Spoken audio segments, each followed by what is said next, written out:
अस्सलामुअलैकुम। मैं जीनत जबीन सिद्दीकी एक बार फिर से आप सबों की खिदमत में अपनी ताज़ा तरीन कहानी नया आसमान लेकर हाजिर हूँ। समात फरमाएं, वो कौन सा कदम होता है जो हमारी ज़िंदगी के रुख को मोड़ देता है? ऐसा कोई पहला कदम तो होता ही होगा ना, जो ज़िंदगी के रुख को बदल देता है, जिससे रास्ता नया हो जाता है, मंजिलें बदल जाती हैं। ज़रूर होता होगा। मैं खिड़की से बाहर हवा के झोंकों से झूलते हुए अशोका के पेड़ों को देख रहा था और सोच रहा था कि मैंने वो कदम कब उठाया होगा जो मुझे आज यहाँ इस मोड़ पर ले आया था। आज फिर ऑफिस जाने का मन नहीं किया था। कुछ दिनों से मैं एक अजीब सी बेचैनी महसूस कर रहा था, मगर उसकी वजह समझ नहीं आ रही थी। आज मेरे पास वो सब कुछ है जो मैंने चाहा था, और वो भी जिसकी मैंने कभी ख्वाहिश भी नहीं किया था। अपने लिए, अपने बच्चों के लिए दुनिया का हर ऐशो आराम का सामान था। अच्छी सेहत थी, रुतबा था, और क्या चाहिए होता है खुश रहने के लिए। फिर किस चीज़ की कमी थी जो मुझे हमेशा खलती रहती थी? कितनी अजीब बात है, जिनकी ख्वाहिशें पूरी नहीं होती उनकी उदासी समझ आती है, मगर जिनके ख्वाब उनकी अपनी उम्मीदों से बढ़कर पूरे होते हैं, उनकी उदासी की क्या वजह हो सकती है, ये वो खुद भी नहीं जानते। बच्चों का ध्यान आया ही था जब मेरे कमरे का दरवाज़ा खुला और कंगन, मेरी बेटी, मुस्कुराती हुई मेरे सामने आ गई। पापा, ये गौरव है। उसने अपने साथ आए लड़के से मुझे मिलवाया। मैंने गौरव को देखा, शर्माता हुआ, थोड़ा घबराया हुआ। मुझे एक हाथ आगे बढ़ाकर बोला, हेलो सर। मैं उसकी तरफ गौर से देखा। कंगन ने कल शाम ही बताया था कि वो एक लड़के को पसंद करती है और उससे शादी करना चाहती है। पापा, मैं गौरव को आपसे मिलवाना चाहती हूँ, पर आप वादा करें कि आप उसे घूरकर वैसे नहीं डराएंगे जैसे आप मेरे स्कूल के दोस्तों को डरा देते थे। मैं हंसने लगा। लड़की का बाप हूँ, उसके साथ आए लड़के को घूर कर डराने का पूरा हक है मुझे। मगर आज गौरव मेरे सामने खड़ा था तो बड़ी नई सी बात हो रही थी। मुझे वहाँ गौरव नहीं, खुद मैं दिखाई दे रहा था। 30 साल पुराना शशि, जो ऐसे ही घबराता हुआ सिम्मी, जो ऐसे ही घबराता हुआ लंबी ताव दी हुई मूंछों वाले बिजनेस टाइकॉन प्रदीप कुमार के सामने खड़ा था, उनसे उनकी बेटी का हाथ मांगने के लिए। आज जिंदगी एक बार फिर मुझे मुझसे ही मिलवा रही थी, या फिर मुझे कोई पुरानी गलती को सुधारने का एक और मौका तो नहीं दे रही थी। मैं 24 साल का था। कॉलेज ख़त्म हुए 2 साल हो गए थे, मगर कॉलेज की यारियां अब भी सलामत थीं। जब शाम को सब दोस्त मोहल्ले की चाय की छपरी पर मिलते तो 2 ही बातें होती, एक नौकरी कैसे मिले और दूसरी के नौकरी नहीं मिली तो शादी कैसे होगी। लेकिन अपने शशि को क्या फिक्र। एक दोस्त ने कहा, उसकी तो लाइफ सेट है सिम्मी भाभी के साथ। मुझे छेड़ते हुए वो हंस पड़ा तो सारे दोस्त हंस पड़े। मेरा चेहरा शायद थोड़ा लाल हो गया था। उन दिनों सिम्मी का नाम सुनते ही मैं कुछ शर्मा सा जाता। वैसे तो मैं और सिम्मी 3 साल से साथ जीने और मरने की कस्में खा रहे थे, लेकिन घर वालों से इस बात का खुलासा अभी कुछ महीने पहले ही किया था। हाय हाय, लड़का शर्मा गया। कोई दुपट्टा ला के दो रे। दूसरे दोस्त ने चुटकी ली।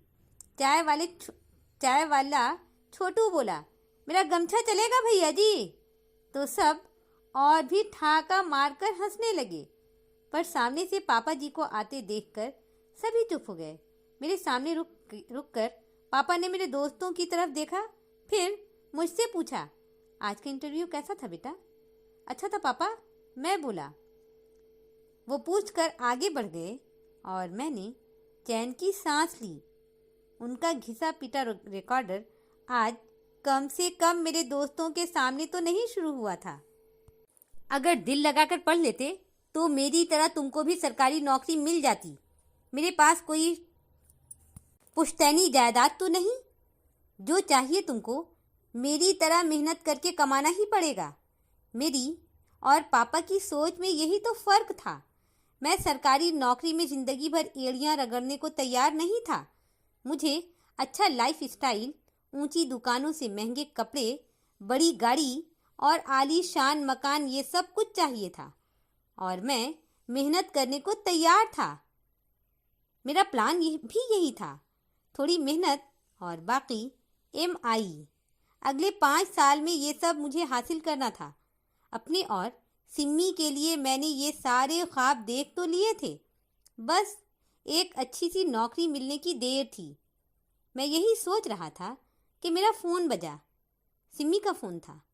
शशि, मैंने पापा से तुम्हारे बारे में बात कर ली है। वो तुमसे मिलना चाहते हैं। कल सुबह घर आ जाओ। हाँ, मैंने ठीक है कहकर फ़ोन रख दिया। करोड़पति ससुर का फरमान जारी हो गया था, जाना तो था ही। वो भी क्या मस्ती भरे दिन थे। मासूमियत और ख्वाहिश दोनों ही कूट कूट के भरे थे। असली दुनिया से दूर मैं अपनी ही दुनिया में रहता था। आंखों में ख्वाब थे तो दिल में ये यकीन भी था कि उनको पूरा करने के लिए सिर्फ हाथ बढ़ाने की ज़रूरत थी। बस उसी अल्हड़पन के साथ मैं अगली सुबह सिम्मी के पापा के सामने ही खड़ा था, ऐसे ही जैसे आज गौरव कंधे झुकाए हाथ बांधे खड़ा था। सिम्मी के पापा यानी शहर के सबसे बड़े बिजनेसमैन प्रदीप कुमार बोले, शशि, मुझे सिम्मी ने तुम्हारे बारे में बताया और ये भी कि वो शादी सिर्फ और सिर्फ तुमसे ही करेगी। मैं चुप रहा। मैं उसकी ज़िद जानता हूँ। मैं तब भी चुप रहा। उसने ये भी बताया कि तुम नौकरी ढूंढ रहे हो, पर अब तक कोई नौकरी मिली नहीं है। क्या करना चाहते हो? कभी सोचा है? मैं थोड़ा झींपते हुए बोला, सर अप्लाई किया हुआ है, कुछ ना कुछ मिल ही जाएगा। वो थोड़ी देर चुप रहे। तुम्हारे कॉलेज के रिकॉर्ड के हिसाब से तुमको कोई अच्छी नौकरी नहीं मिल सकती। सिमी बीच में ही बोल पड़ी, पापा, आप इतने लोगों को जानते हैं, आप किसी से कहकर लगवा सकते तो हैं नौकरी। मूंछों पर तौल देते हुए बोले, हाँ, मगर मेरा दामाद किसी और की नौकरी करेगा तो ठीक नहीं लगेगा मुझे। तुम ऐसा करो, कल से मेरे ऑफिस आना शुरू कर दो। मुझे आज भी याद है, मेरे कंधे थोड़े और झुक गए, गर्दन थोड़ी और नीची हो गई। जी, मेरी आवाज़ थोड़ी धीमी हो गई थी। तुम्हारे पापा क्या करते हैं?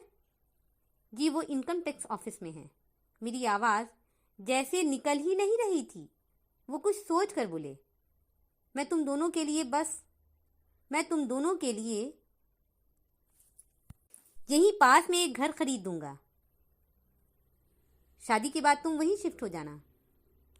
मैं कभी उनकी आलीशान ड्राइंग रूम की तरफ देख रहा था और कभी उस बड़े से झूमर की तरफ, कहीं भी जहां उनसे नजरें नहीं मिलानी पड़े। वो फिर बोले, शादी मैं ही करवा दूंगा। अपने मम्मी पापा से कह देना वो खर्चे की फिक्र ना करें। बताओ, उनसे कब मिलने चलना है? मैंने झूमर से नजरें हटाईं और उनकी तरफ देखा। मुझे अपना छोटा सा घर, सूती कुर्ता पाजामा पहने हुए पापा और घिसे हुए सोफे याद आ गए। मैं बोला, उसकी ज़रूरत नहीं है सर, मैं उनसे बात कर लूँगा। उन्होंने मेरी तरफ गौर से देखा। मेरी बातों के बारे में सोचना चाहते हो तो सोच के जवाब देना। मैंने ना में सर हिला दिया। नहीं सर, मुझे कुछ नहीं सोचना। सोचने को था ही क्या? मेरे सामने 56 भोग का परोसा हुआ सोने का थाल था, तो मुझे चूल्हा फूंकने की क्या ज़रूरत थी? मैं बहुत खुश था। लग रहा था कि ऊपर वाले ने छप्पर फाड़कर मेरी झोली में खुशियाँ भर दी थीं। मगर हाँ, पापा और माँ का चेहरा देखकर मेरी खुशी थोड़ी देर के लिए कम ज़रूर हो जाती। माँ की आंखों से आंसू सूखते ही नहीं थे। पापा ने सारी बात सुनकर कहा था, मुझे शर्म आ रही है ये सोच करके कि तुम मेरे बेटे हो। एक इज्जत ही तो थी हमारे पास, आज तुम वो भी बेचाए। मेरा चेहरा उतर गया। पापा मेरे ख्वाबों को कभी समझते ही नहीं थे। अगले दिन हम सिमी के बड़े से ड्राइंग रूम में बैठे थे और सामने कार्ड प्रिंटिंग वाला शादी के कार्ड के डिज़ाइन दिखा रहा था। सिमी एक कार्ड मुझे दिखा के बोली, मुझे ये लाल डिज़ाइन वाला कार्ड पसंद है, इसको फाइनल कर दें। मैंने दूसरा कार्ड उठाया, ये सिंपल सा बॉर्डर वाला कार्ड था। भैया इसका रेट बताना, मैंने प्रिंटर से पूछा। तो सिमी मुस्कुरा के बोली, पूछ तो ऐसे रहे हो जैसे तुम दोगे, और खिलखिलाकर हंस पड़ी। मैं चुप रहा, पर मेरे हाथ से वो सिंपल वाला कार्ड फिसल कर टेबल पर गिर गया। लाल डिज़ाइन वाला शादी का कार्ड फाइनल हो गया। शादी की तैयारियां शुरू हो गई थीं। सिमी का फ़ोन आया, आज चल के अपना सूट फाइनल कर लो, मैंने डिज़ाइनर से टाइम ले लिया है। कार्ड सिलेक्शन का वाक़या मेरे दिमाग में ताज़ा था। मैंने कहा, अरे मुझे कहाँ है अकल इन सब चीज़ों की, यार प्लीज़ तुम ही पसंद कर दो ना। ठीक है, वो बोली, पर तुम साथ तो चलोगे ना। मैं जानता था मेरा जाना ना जाना बराबर ही था, तो मैं बोला, नहीं मुझे आज ऑफिस जाना है, तुम्हारे पापा मुझे क्लाइंट से मिलवा रहे हैं। सिमी बोली, ओहो शशि रिलैक्स, मैं पापा से कह दूंगी, तुम्हें ऑफिस जाने की ज़रूरत नहीं है, तुम मेरे साथ चलो। मैं ना नहीं कर पाया। सामने बैठा हुआ मेरा दोस्त मुझे छेड़ते हुए बोला, वाह यार क्या किस्मत है तेरी, हाँ तू तो फटाफट सेट हो गया। ना कैरियर की फिक्र, ना घर खरीदने की, बस मौजा ही मौजा है। मगर पता नहीं क्यों मैं खुश नहीं था। उस दिन मेरे मन में कुछ ऐसा चुभ गया कि वो आज तक 30 साल के बाद भी मुझे चैन नहीं लेने देता था। जिंदगी ने दिल खोल कर दिया मुझे। शिकायत करने का कोई हक तो बनता ही नहीं, मगर फिर भी एक अरमान अधूरा रह गया था कि मैं अपने बलबूते पर कुछ बन जाता। बस यही ख्वाहिश आह बनकर हल्के से निकल ही जाती थी। वही काश अभी भी तंग करता था। शायद यही मेरे उस सवाल का जवाब था जो आज मैं सुबह से खुद से पूछ रहा था। वो कौन सा कदम होता है जो हमारी ज़िंदगी का रुख मोड़ देता है। मैं कोई ऐसा पहला कदम तो ज़रूर उठाया होगा जिसने मेरी ज़िंदगी के रुख को बदल दिया, रास्ता बदल दिया, मंजिलें नई कर दी। ज़िंदगी आज फिर मुझको वही मोड़ दिखा रही थी। मैंने फिर शशि को देखा। नहीं, वो मैं नहीं, गौरव है। मैंने खुद को याद दिलाया। हेलो गौरव, मुझे कंगन ने बताया तुम्हारे बारे में। कंगन ने मुस्कुराते हुए उसके हाथ पर अपना हाथ रख दिया और मेरी तरफ शरारत से देखने लगी, शायद अपनी बात याद दिला रही थी। पर मैं उसे क्या बताता कि अभी तो मेरे अंदर लड़की का बाप जागा ही नहीं था, बल्कि वो 24 साल का शशि जाग गया था, जिससे मिले हुए मुझे भी कई वर्ष हो गए थे। मैंने पूछा, कंगन बता रही थी तुम नौकरी ढूंढ रहे हो, कोई मिली? नहीं पापा, इंटरव्यू दिए हुए हैं, मिल जाएगी, उसने जवाब दिया। पढ़ाई में तुम्हारा रिकॉर्ड कुछ सही नहीं रहा है, कोई अच्छी नौकरी मिलना मुश्किल होगा। ओहो, पास बैठी सिमी ने टोका, आप तो पूरा इंटरव्यू लेने लगे, आपकी इतनी जान पहचान है। मैंने जैसे उसकी बात सुनी ही नहीं। गौरव की तरफ देखता रहा। मेरे अंदर एक तूफान उठने लगा था। घर पर कौन कौन है? जी, मम्मी पापा और छोटी बहन गांव में रहते हैं। उसके चेहरे पर खुद एतमादी थी। मेरे पापा खेती बाड़ी का काम करते हैं और माँ आंगनबाड़ी का काम संभालती है। एक हल्की सी टीस उठी मेरे अंदर। मैं इतनी खुद इत्मादी से अपने पापा के बारे में क्यों नहीं कर पाया था? मैंने पूछा। कंगन से शादी करना चाहते हो? जी, उसने मुस्कुरा के कहा। जिम्मेदारी उठा तो रहे हो, मगर नौकरी तो तुम्हारे पास अभी नहीं है। गौरव थोड़ा झींकते हुए बोला, ढूंढ रहा हूँ सर, मिल जाएगी। मैंने जवाब दिया।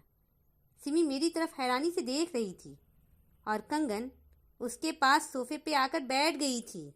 सिमी बोली, इतना परेशान होने की बात नहीं है गौरव। हमारा अच्छा खासा काम है, इतना बड़ा घर है, ये तुम बच्चों का ही तो है। तुम्हें किसी चीज़ की फिक्र करने की कोई ज़रूरत नहीं है। कंगन सिमी के गले लग गई।